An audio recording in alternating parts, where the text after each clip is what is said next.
La franc-maçonnerie, elle en est où, là, avec tout ça? Est-ce que la franc-maçonnerie, elle s'est Elle est en laissée... crise. Ouais, à mort. Elle n'est pas morte, mais elle est en crise.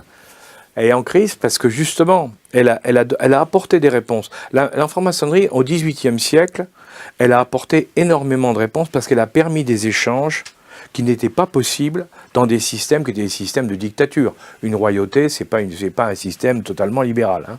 Donc pour pouvoir parler, les seuls endroits dans lesquels les esprits pouvaient échanger sans risquer de se retrouver en prison, c'était les loges. Donc ça a très très bien fonctionné. En France, en Angleterre, partout. Ça a très très bien marché. Au XIXe siècle, la politique a commencé à se mêler beaucoup, surtout vers la fin du XIXe siècle. La politique s'est beaucoup mêlée de la maçonnerie.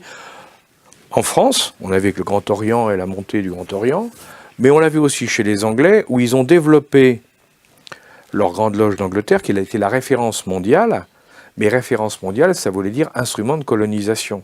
La Grande Loge d'Angleterre a été le moyen pour eux de contrôler tous les territoires du Commonwealth, puisque les élites des pays du Commonwealth venaient en loge, parce qu'ils savaient qu'ils allaient retrouver des élites et qu'il y avait un échange ouvert, mais ça permettait aussi aux Anglais de contrôler en voyant qui était, ce qu'il fallait penser, comment ils étaient. On a fait la même chose avec l'Afrique. Mais bien sûr, on l'a fait après coup, nous ça a été après, mais on a fait la même chose en Afrique. En Afrique, la franc-maçonnerie implantée par les Français a joué exactement le même rôle que les Anglais dans la zone du Commonwealth et les zones anglophones. Donc, mais ça a duré un temps et ça a permis de faire un certain nombre de choses. Parce que c'est vrai, il ne faut pas tout voir mal, ou bien au contraire, ça a aidé, ça a véhiculé un certain nombre d'idées, ça a permis de faire avancer un certain nombre de choses, un certain nombre de valeurs. Mais aujourd'hui, le problème, il est qu'on se trouve dans un nouveau monde. Ça n'a pas été contre-productif de la France-Afrique, tout ça? Comme toujours, il y a des dérives. La dérive est toujours contre-productive, hein. Mais il n'y a pas eu que des dérives, si vous voulez. C'est ça, si vous voulez. Il y a eu... ça a été aussi un moyen de repérer les élites, les gens de valeur, et de les faire monter en puissance.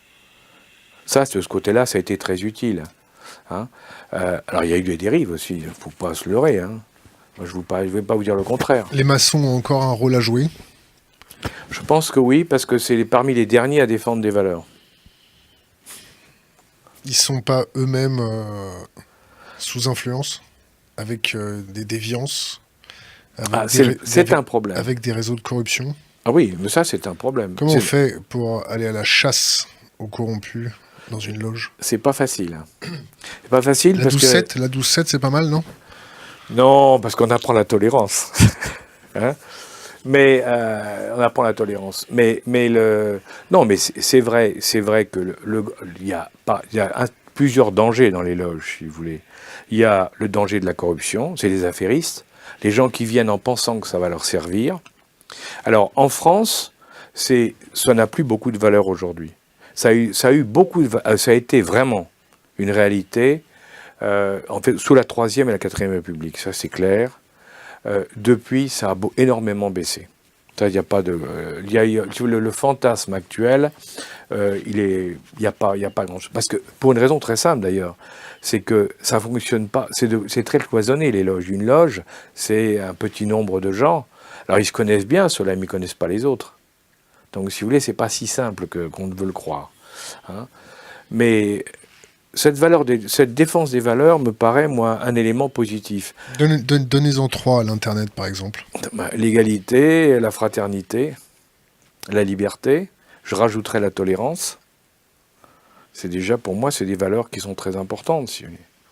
Alors après, il y a d'autres valeurs qui sont des valeurs qui... mais là, ça va plus loin, si vous voulez, c'est des valeurs spirituelles, c'est-à-dire que en maçonnerie, une bonne partie de la majorité de la maçonnerie déiste en France ou non déiste est spiritualiste, hein. Déiste ou non déiste?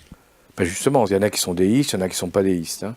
Mais ceux qui sont déistes, et qui sont c'est plutôt ceux-là qui sont pour la spiritualité, là, on découvre très vite que, par exemple, ce qu'on appelle la transcendance, la recherche de la transcendance, ou la compréhension de la transcendance passe par l'humilité. Donc l'humilité devient une valeur maçonnique. Ceci dit, je vous dis, il faut pour ça travailler, et c'est pas le cas de tout le monde. Il faut polir sa pierre, c'est ça? Oui.